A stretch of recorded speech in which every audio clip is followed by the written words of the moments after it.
क्योंकि रात अभी बाकी है। ब्रेक के बाद क्योंकि रात अभी बाकी है में हम एक बार फिर आपके सामने हाजिर हैं। आज के एपिसोड में हम बात कर रहे हैं एडिक्शन ऑफ सेक्स की। क्या कहीं ना कहीं आपके मन पर सेक्स इस कदर हावी हो चुका है कि वो इच्छा ना रहकर एक ना छूटने वाली आदत बन चुकी है? अगर ये बात आपकी ज़िंदगी की परेशानी है तो इसके हल के लिए आप हमें फ़ोन कीजिए और हमारे एक्सपर्ट से बात कीजिए। आज हमारे साथ हैं फैमिली काउंसलर शैला रावल और हमारे साथ हैं यूरोलॉजिस्ट एंड एंड्रोलॉजिस्ट डॉक्टर शिल्पी तिवारी। इस वक्त एक और कॉलर हमारे साथ बने हुए हैं। क्या नाम है आपका?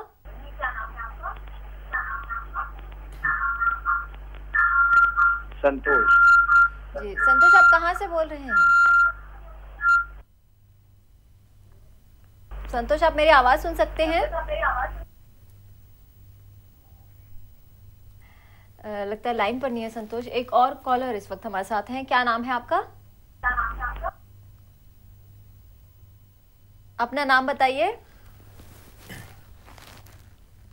लगता है संपर्क टूट गया इनसे।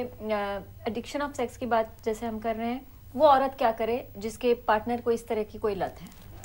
देखिए मनीषा, वो औरत, उनको एक तो अगर पता करना चाहिए कि अगर आसपास कोई अच्छा काउंसलर हो, चाहे सेक्स काउंसलर ना भी हो, क्योंकि अक्सर पाया गया है कि ये जो सेक्स एडिक्शन या एडिक्शन ऑफ सेक्स की जो इशू होती है उसमें कहीं ना कहीं मानसिक रूप से जो इंसान इसमें इंडल्ज कर रहा है वो ट्रबल्ड होता है। सेल्फ एस्टीम रिलेटेड बहुत इश्यूज आती हैं इसमें, और बचपन में जो उसका फैमिली एनवायरनमेंट रहा है, जिस तरीके का फैमिली अपब्रिंगिंग रहा है, उसमें भी बहुत कुछ डिज़ायर्ड रह जाता है, जिसकी वजह से एक जब वो बड़ा होता है एक ऐसी टेंडेंसी उसमें आ जाती है जहाँ वो इमोशनल अटैचमेंट्स कर नहीं पाता, एंड तभी ऐसे तरीके ढूंढता है जहाँ पे हो सकता है कि मल्टीपल सेक्सुअल पार्टनर्स भी उसके हों, एंड अगर नहीं तो एक्सेसिव। हम कहते हैं कि सेक्सुअल एडिक्शन दो प्रकार की होती है, जिसमें एक में तो सिर्फ खुद वो इंसान ही इन्वॉल्व होता है और एक में एक और उसको पार्टनर की ज़रूरत होती है। खुद जो इंसान होता है वो हम मैस्टरबेशन की बात करते हैं, तो एक्सेसिव मैस्टरबेशन जहाँ पे वो और किसी चीज़ के बारे में सोच नहीं पाता, एंड पोर्नोग्राफी वो उस में आ जाता है जहाँ सिर्फ वो इन्वॉल्व है। मगर आपका जो सवाल था जहाँ वाइफ इन्वॉल्व होती है, वहाँ पे ऑब्वियसली आप एक और इंसान जो इतना ट्रॉमा से गुजर रहा है, तो इस प्रॉब्लम को, इस इशू को एड्रेस करने की ज़रूरत है। एंड काउंसलिंग के लिए अगर ये एक अच्छे काउंसलर के पास जाएं तो प्रॉब्लम सॉल्व हो सकती है। रूट कॉज पे जाके डेफिनेटली।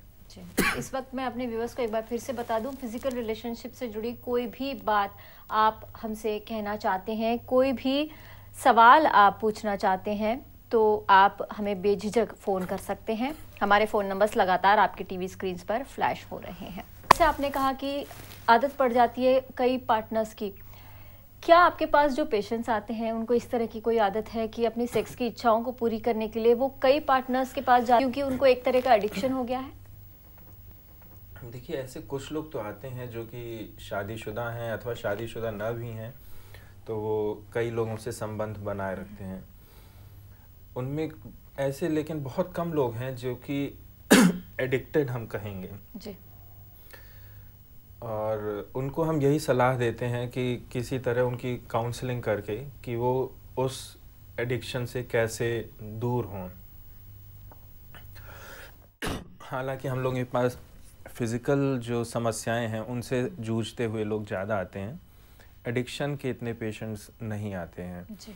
लेकिन अब यही है कि जैसे कोई मास्टरबेशन में है या कोई सेक्स में है, if he starts destroying his health wealth जिसे कहा गया है, या कोई प्रेग्नेंट वाइफ है और उस समय भी वो डिमांडिंग पति है, तो उसको कुछ सलाह दी जाती है और अक्सर लोग मान जाते हैं कि भाई ये ऐसी स्थिति नहीं है कि he should insist upon any kind of sex with the lady. इस वक्त एक और कॉलर हमारे साथ बने हुए हैं। क्या नाम है आपका? हेलो जी, अपना आप कहाँ से बोल रहे हैं? कहाँ से बोल रहे हैं आप? मस्कत। मस्कत से बोल रहे हैं? ओमान से बोल रहे हैं जी। आप क्या जानना चाहते हैं? क्या जानना चाहते हैं आप? वो हमारा फैमिली इंडिया में रहते हैं।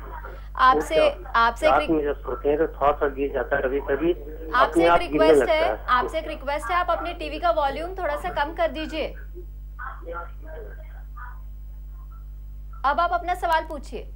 साल में एक बार जाते हैं इंडिया, 2 महीना रहते हैं इंडिया में। जी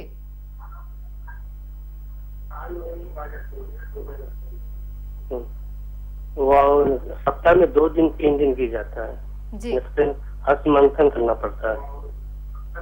ये प्रॉब्लम है,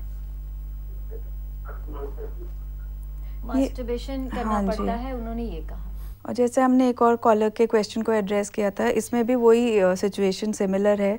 साल में एक या 2 साल में एक बार ये अपनी वाइफ से मिल रहे हैं, तो उसमें कोई आपको कोई इशू नहीं है। अगर आप मैस्टरबेशन कर रहे हैं, प्लीज़ एक आप नॉर्मल रिलीज़ दे रहे हैं, जो आपके स्पर्म्स बन रहे हैं बॉडी में उनको बाहर निकलने की ज़रूरत होती है, एंड थ्रू मैस्टरबेशन वो एक रिलीज़ आपकी बॉडी को प्रोवाइड होता है। तो इसमें कोई प्रॉब्लम नहीं है।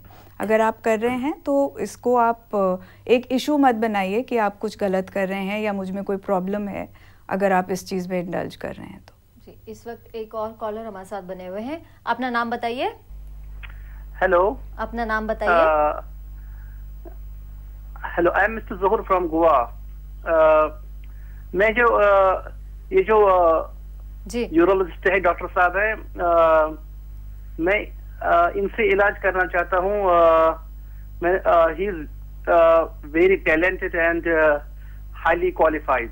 जी मैं ये आप लोगों का प्रोग्राम देख रहा हूँ 1 महीने से। तो दिस यूरोलॉजिस्ट, मैंने सुना कि ये रहते हैं दिल्ली में। जी, मुझे इनका ये चाहिए था, एड्रेस चाहिए था क्लिनिक का। मैं I have so many problems, so I cannot explain here on phone. So right now I am calling from Goa. जी, आप Actually I am from Kashmir, लेकिन हमारा गोवा में बिजनेस, तो हमारा दिल्ली में आना जाना रहता है कभी कभार। तो जी, जब भी मैं इनसे अपॉइंटमेंट लेना चाहता हूँ। जी, तो आई एम बिल्कुल। कमिंग इन मई में। जी। मैं आना, तो मुझे इनका एड्रेस चाहिए। जी बिल्कुल, वैसे तो शायद इनका अपॉइंटमेंट इतना इजीली नहीं मिलता होगा, लेकिन क्योंकि आपने हमें फोन किया है तो डॉक्टर शिल्पी से हम सीधे आपकी बात करवा ही रहे हैं। डॉक्टर शिल्पी, इनको अपॉइंटमेंट और मिलेगा? हेलो, बिल्कुल मिलेगा। हेलो। ये दिल्ली आए तो टच में रहें, आप लोग हैं। अगर कोई समस्या है हेलो। तो जी, हम सुन रहे हैं आपको।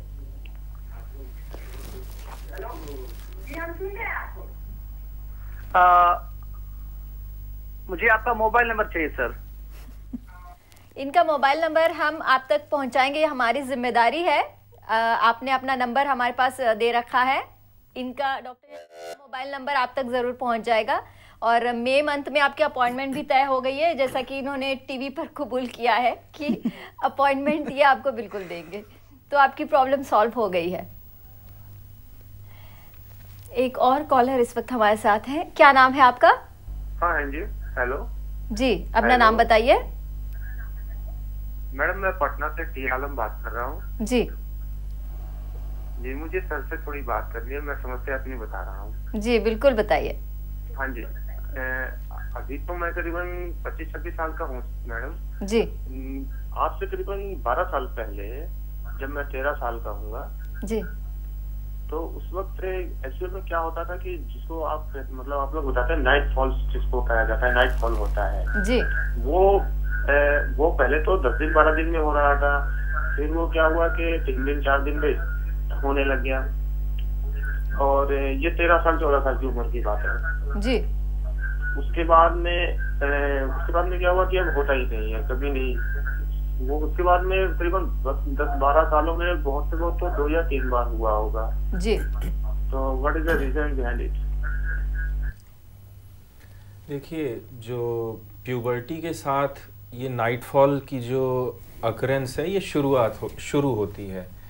नाइटफॉल से एक तरह से आप इसको किसी व्यक्ति के बिना ही एक प्रकार का ये इंटरकोर्स एजैकुलेशन आप इसे मान सकते हैं। सोते समय विचार भी आते हैं, सोते समय ऑर्गन भी रेडी होता है। तो जब विचार और ऑर्गन का समन्वय होता है तो ये नाइटफॉल हो जाता है। शुरुआत इसकी प्यूबर्टी मतलब 13, 14, 15, 16 साल के समय होती है। क्योंकि व्यक्ति शुरू में अपरिपक्व होता है, इसलिए उसकी फ्रीक्वेंसी कम होती है। जो व्यक्ति की उत्तेजना शारीरिक और मानसिक रूप से लगभग 20 वर्ष के लगभग अपनी चरम पे होती है, तो उस समय इसकी फ्रीक्वेंसी बढ़ती है। अगर ये अभी शादीशुदा हैं अथवा हस्त मैथुन कर रहे हैं, तो क्योंकि इनके जो डिस्चार्ज है अपने शारीरिक और मानसिक दोनों डिस्चार्ज, मतलब शरीर से वीर्य निकलेगा और मन से जो अंदर की कामुक भावनाएं हैं वो निकलेंगी। तो क्योंकि दोनों को निकलने का एक जरिया या तो विवाह अथवा हस्त मैथुन अगर ये कर रहे होंगे, तो इनका नाइटफॉल की फ्रीक्वेंसी भी एकदम कम होगी। और धीरे धीरे उम्र के साथ क्योंकि शरीर और विचार दोनों का थोड़ा सा गिरावट आने लगता है, इसलिए नाइटफॉल की फ्रीक्वेंसी कम हो जाती है। इसमें घबराने की आवश्यकता नहीं है, ये बिल्कुल नेचुरल है। एक और कॉलर इस वक्त हमारे साथ हैं, अपना नाम बताइए। हेलो जी, नाम बताइए अपना। अमित। कहाँ से बोल रहे हैं आप? पटना से। पटना से जी, क्या जानना चाहते हैं? मुझे जानना है कि एक्चुअली मेरी वाइफ प्रेग्नेंट है जी, तो उसके साथ ओरल सेक्स किया जा सकता है? ये आपका सवाल है। हाँ। शरा जी, आपसे जानना चाहूंगी। देखिए, ये तो इनकी टोटली इंडिविजुअल चॉइस है। हम जब ये मानते हैं कि इंटरकोर्स भी सेफ़ है, थोड़ा सा आपको प्रिकॉशंस ज़रूर लेनी पड़ती हैं एक फर्स्ट 3 मंथ्स में, एंड देन भी से 8th एंड 9th मंथ में भी थोड़ा केयरफुल ज़रूर रहना पड़ता है। तो ओरल सेक्स में भी अगर आपकी वाइफ एग्री करती है, मैं हमेशा ये बोलती हूँ दोनों पार्टनर्स की रजामंदी बहुत ज़रूरी है। तो एंड अगर और किसी किस्म का डिस्चार्ज वगैरह उनको नहीं है ड्यू टू द प्रेगनेंसी, वो प्लीज़ रूल आउट कर लीजिए आप। ये आपको गायनोकोलॉजिस्ट ही बता पाएंगी। एंड उसके अलावा कोई प्रॉब्लम नहीं, मैं कोई प्रॉब्लम नहीं फोर्सी करती हूँ जी। एक और कॉलर हमारे साथ हैं, अपना नाम बताइए और ये बताइए आप कहाँ से बोल रहे हैं? मैडम, मैं दिल्ली से बोल रहा हूँ। जी, अपना नाम बताइए। सोनू बोल रहा हूँ। जी, क्या जानना चाहते हैं आप? सोनू। मैडम, मैं अपनी मिसेस के बारे में जरा 2 सवाल करना चाहता हूँ। जी बिल्कुल। मैडम, एक्चुअली मेरी मिसेस को कॉपर टी लगी है, मेरे 2 बेबी हैं जी। और वो कॉपर टी जो है तकरीबन 2.5-3 साल हो गए हैं जी। मैं ये पूछना चाहता हूँ कि ये अगर हम लोग भूल जाते हैं निकलवाना और ज्यादा टाइम हो जाता है जी, तो इससे कुछ हमें ज्यादा बड़ी प्रॉब्लम हो सकती है या फिर ये कोई दिक्कत वाली बात हो सकती है? नहीं जी, पहला सवाल तो ये है। हाँ, और दूसरा सवाल ये है कि जब हमारे सेकंड बेबी हुआ जी, तो उसके सेकंड बेबी होने के बाद जो नीचे का मुंह है वो डॉक्टर ने जो टाके मारे थे जी, वो जो ब्लेड से मारा था वो टाके नहीं लगाए थे, और वो टाके ना लगाने से मुंह हो गया बड़ा, और मुंह बड़ा होने से मुझको बड़ी प्रॉब्लम होती है करने में, तो पता ही नहीं चलता कि हो रहा है या नहीं हो रहा। जी, पहला सवाल तो कॉपर टी वाला। हाँ जी, कॉपर टी आप 2-2.5 साल कह रहे हैं लगे हुए हो गए, तो डेफिनेटली आपको एक तो देखिए हर कॉपर टी का लाइफ होता है एक, तो जब लगाया होगा आपके डॉक्टर ने बताया होगा कि क्या लाइफ है। 1 साल का भी होता है, 2 का भी होता है, 3 का भी होता है, मगर उसमें भी लगाने के बाद डॉक्टर यही सलाह देता है कि एवरी 6 महीने आप चेकअप के लिए ज़रूर आएँ, ये चेक करने के लिए कि वो जगह पे है या जगह से हिल ना गई है, क्योंकि उस कंडीशन में इन्फेक्शन होने के और कई कॉम्प्लिकेशन होने के चांसेस होते हैं। तो अगर 2-2.5 साल बीत गए हैं और आप बीच में भी किसी चेकअप के लिए नहीं गए हैं, आपकी बीवी नहीं गई है, तो आपका एक चेकअप डेफिनेटली ड्यू है। आप कल के कल ही अपनी बीवी को लेके गायनोकोलॉजिस्ट के पास जाइए, चेकअप कराइए, उनको चेक करना पड़ेगा कॉपर टी प्लेस में है, उसका लाइफ पीरियड तो नहीं ख़त्म हो गया, क्योंकि अगर एक्सपायर हो गया है तो कॉपर टी भी इफ़ेक्टिव नहीं होगी कॉन्ट्रासेप्शन के लिए, तो कंसेप्शन के चांसेस, बेबी होने के चांसेस फिर बढ़ जाते हैं। तो चेकअप आपका जल्दी से जल्दी आप वाइफ को लेके जाइए चेकअप के लिए जी। और इनका जो एक दूसरा सवाल था, डॉक्टर शिल्पी आप जवाब देना चाहेंगे? हाँ, इनका कहना है कि जो योनि द्वार है, वेजाइना, वो शायद बड़ा हो गया है, ढीला हो गया है, क्योंकि डिलीवरी उस प्रकार से हुई। तो वो टाइट करने के कई एक्सरसाइजेज हैं, कुछ डिवाइसेस हैं, कुछ रिंग्स होती हैं, इनको सिस्टोसील और रेक्टोसील साथ में जो एसोसिएटेड हैं वो ठीक कर दिए जाएं तो इनको संतुष्टि के साथ संभोग संभव है। तो इनको किसके पास जाना चाहिए? क्या उसके लिए गायनेकोलॉजिस्ट के पास ही जाना चाहिए? बिल्कुल, इनको एक गायनेकोलॉजिस्ट से मिलना चाहिए, और विभिन्न प्रकार की एक्सरसाइजेज होती हैं, और जो रास्ता गिर रहा है, ढीला हो गया, उसको टाइटन करने के विभिन्न उपकरण अथवा ऑपरेशन सब संभव है। मतलब इनके जो दोनों सवाल थे उसके जवाब या फिर सॉल्यूशंस बिल्कुल। यही है कि इनको हर हाल में गायनेकोलॉजिस्ट के बिल्कुल। पास जाना चाहिए और जी। तुरंत जाना चाहिए। एक और कॉलर इस वक्त हमारे साथ हैं, क्या नाम है आपका? हेलो जी, अपना नाम बताइए। अमित है जी मेरा नाम। जी, कहाँ से बोल रहे हैं आप? मैं दिल्ली से बोल रहा हूँ। जी मैडम मेरे 2 सवाल हैं। पहला तो ये कि मेरी शादी को 9 साल हो गए हैं जी और मेरा अभी भी मतलब सेक्स के लिए बहुत मन करता है, लेकिन मेरी वाइफ का जो है थोड़ा सा इंटरेस्ट कम हो गया है। जी तो मैं जब भी मतलब अट्रैक्टिव अपोजिट सेक्स देखता हूँ जी तो मेरा मन करता तो मैं मतलब मस्टरबेशन करता हूँ। जी तो वो ठीक है या नहीं है? दूसरा मेरा ये कई बार मेरा मन करता है मुख्य मैथन करने का, मतलब ओरल सेक्स जी। करता भी करवाने की मन करता है, तो ये सेफ है या नहीं है? पहला सवाल तो शैला जी आपसे जानना चाहूंगी। इन्होंने कहा कि इनकी बीवी का जो है इंटरेस्ट कम हो गया। हाँ जी, और 9 साल इन्होंने बताया कि शादी के के। हो गए हैं। जाहिर है इन्होंने फैमिली भी स्टार्ट करी होगी। बीवी का टाइम बच्चों में और आप में और बाकी जो रिस्पॉन्सिबिलिटीज़ होती हैं उसमें बट गया होगा। तो हो सकता है इन कारणों से आपकी बीवी का ध्यान एक फ़िज़िकल रिलेशनशिप में कम हो गया है, जो कि उनको थोड़ा आप उनसे बात करिए, उनसे इस बात के वार्तालाप करिए और बोलिए कि वो आप ये जो उनका जो बिहेवियर है वो किस तरीके से आपको इफ़ेक्ट कर रहा है, एंड वो अपना इसमें थोड़ा सा एनर्जी इस फिज़िकल रिलेशनशिप के लिए भी सेव करके रखें, ताकि आपको जो सेटिस्फैक्शन आपकी बीवी के साथ मिलना चाहिए वो पूरी तरीके से हासिल हो। तो इसके लिए आप ज़रूर एक कम्युनिकेशन अपनी बीवी के साथ करिए और इस चीज़ को डिस्कस ज़रूर करिए उनके साथ, क्योंकि कई बार रियलाइज़ भी नहीं करती हैं औरतें कि वो डे टू डे लाइफ में इतनी बिजी हो जाती हैं कि ये हस्बैंड्स को कितनी परेशानी हो रही है इस वजह से, ये रियलाइजेशन नहीं होता है। ये नहीं है कि वो चाहती नहीं है, बट रियलाइज़ नहीं कर पाती। आप जब उनसे बात करेंगे, उनको एहसास दिलाएंगे कि किस तरीके से आप इफ़ेक्ट हो रहे हैं इससे, वो डेफिनेटली कोशिश करेगी कि इस एरिया में भी अपनी एनर्जी सेव करे और आपको सेटिस्फैक्शन दोनों को नसीब हो। जी, और दूसरा सवाल इन्होंने किया था ओरल सेक्स से रिलेटेड, क्या उसमें कोई प्रॉब्लम है? ओरल सेक्स में कोई समस्या नहीं है, अनलेस एंड अनटिल आपको कोई इन्फेक्शन ना हो अथवा आपकी पत्नी में कोई इन्फेक्शन नहीं है। तो ओरल सेक्स में these are all flights of fantasies. आप कोई भी फ्लाइट ले सकते हैं, उसमें उपकरण आपके ढंग के होने चाहिए। समय जो व्यक्ति सामान्य संभोग के लिए तैयार नहीं है, वो ओरल सेक्स के लिए तुरंत तैयार होगा या नहीं, ये कहने की बात है। तो पहले तो आप दोनों को समय एक साथ व्यतीत करना होगा, तभी आप आगे बढ़ पाएंगे। जी, बहुत सारे हमारे प्रोग्राम्स में, हमारे एपिसोड्स में हमने इस पर भी बात की है कि how to spice up your sex life. हमने इस पर बात की है कि what is the recipe of great sex. तो इस तरह की बातें हम करते रहते हैं और हमारे एक्सपर्ट से ये भी पूछते रहते हैं कि अगर लो सेक्स ड्राइव है तो क्या किया जाए, किस तरह से एटमॉस्फेयर बदलें। आप ही थी शैला जी, आपने इस पर भी काफ़ी सारे टिप्स दिए हैं। तो अगर आप रेगुलर व्यूअर है हमारे, तो आपको इस बारे में भी काफ़ी सारे टिप्स जानने को मिलेंगे कि किस तरह से अपनी सेक्स लाइफ को और स्पाइस अप कर सकते हैं। बहरहाल आप दोनों हमारे स्टूडियो में आए और आपने हमारे इतने सारे व्यूअर्स को गाइड किया। Thank you so much. Thank you for having us.